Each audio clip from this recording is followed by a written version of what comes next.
Hey guys, in this video we're going to talk about how to multiply different radical expressions together.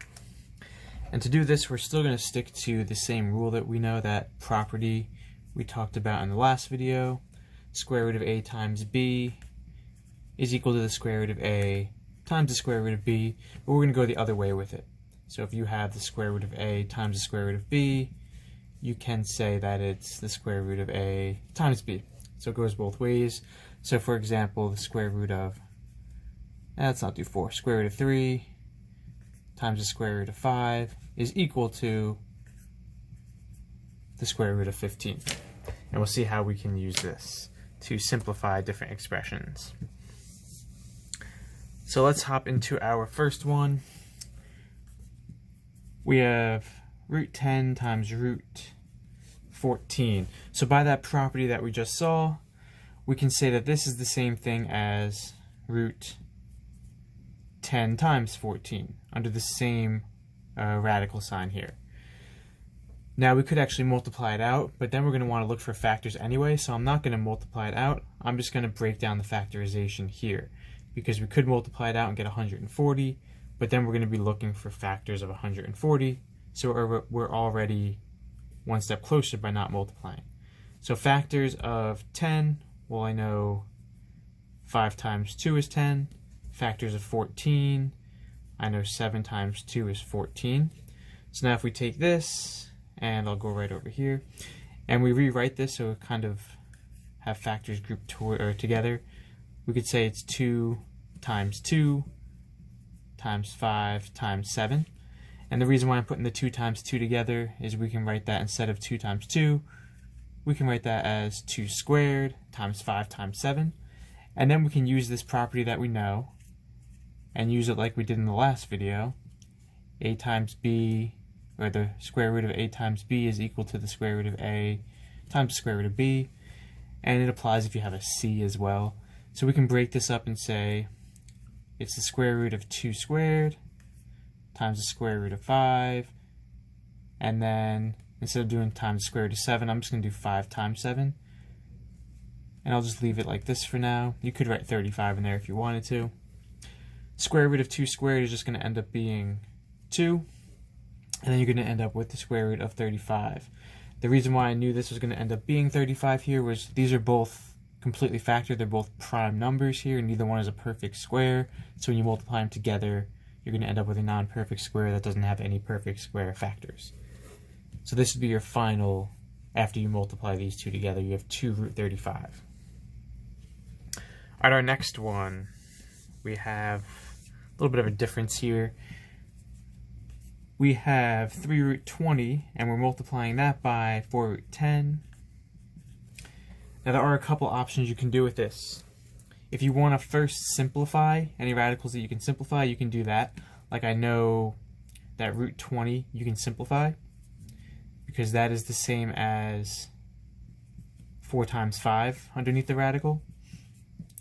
And that would simplify to 3 times 2 radical 5. Not touching this on the right side yet. So you can simplify first and then multiply. Notice how we have coefficients out in front. So 3 times 2, well that's 6. You can multiply the 6 and the 4, that's going to be your coefficient out in front. So I'm going to go up here. 6 times 4, that's your 24. And then if you have the square root of 5, I'll write it out. Square root of 5 times square root of 10, you can use this law, or this property that we have. So 24 times the square root of 5 times 10. Again, I'm not actually going to multiply it out, or you could multiply it out if you want to. I think for this, it's really about the same either way. 5 times 2. And you're going to end up with that being 5 squared. So you'll end up with 24 times 5 squared, or square root of 5 squared, times the square root of 2. And when you do 5 squared and take the square root, you're going to end up with this just being 5.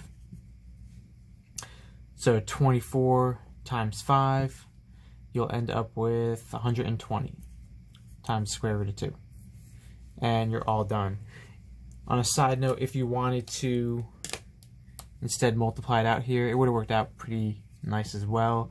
You would have ended up with the square root of 50, which you could break up to square root of 25 times the square root of 2, and you'll still end up here. So if you want to simplify first like I did, you can. If you didn't want to simplify first,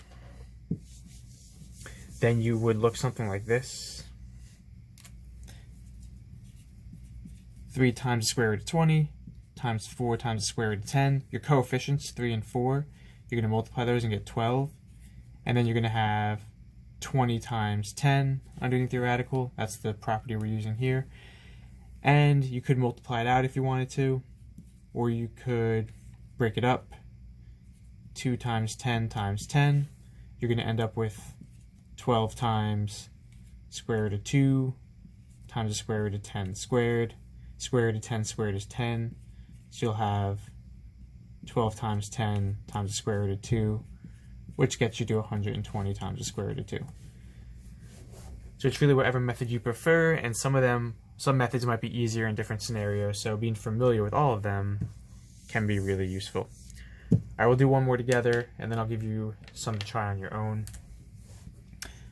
Our next one, we have 2 root 3 times root 18.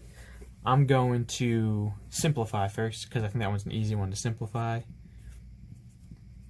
Root 18 is the same as 9 times 2. So root 9 times 2, you can break that up. And as you get better with these, you can start to skip some of the steps and not show every line. So radical 9 times radical 2, radical 9 is equal to 3. So we're going to end up with 2 times 3 times the square root of 3 times the square root of 2. 2 times 3 is 6, so your coefficient is 6. And we can use the property here. We're going to have root 6.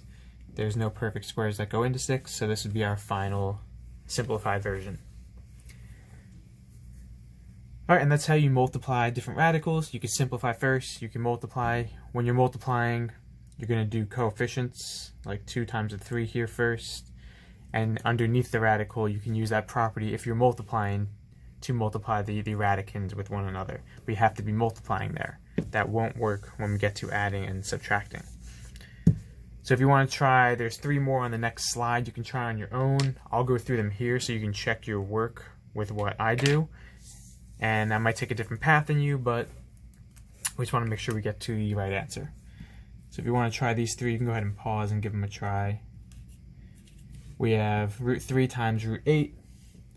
We also have, we'll get to it when we get to it. So if we're doing root 3 times root 8, I would simplify the root 8 first. So root 3 times, to do root 8, you're going to end up with 4 times 2 in here. And I'm just going to go right to this step.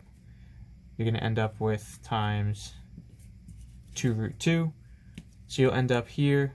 The 2 is going to stay outside. And you can combine the root 3 times the root 2 to have root 6, just like this.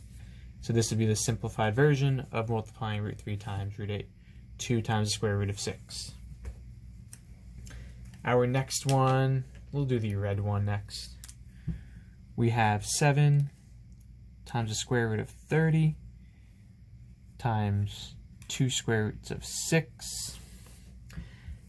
And for this one, I'm going to multiply my coefficients, so the numbers on the outside of the radical. 7 times 2 is 14.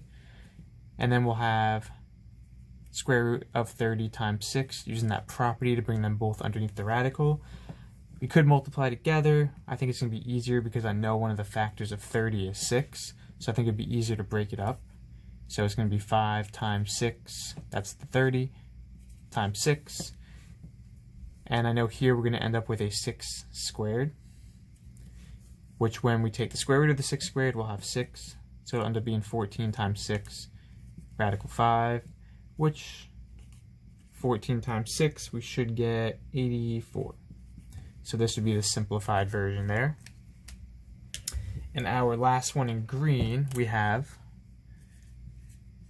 2 root 3 times 5 root 27. And let's say we can do 2 times 5, that's going to get you 10. I'll do this one the long way. We'll do 3 times 27 underneath the radical. You might have noticed the factors of this are 3 and 9, which would work out for you, but I'll do this one a different way, just in case some people prefer that. 3 times 27, it's going to work out actually pretty nice for us, is 81. So 10 times the square root of 81. The square root of 81 is 9.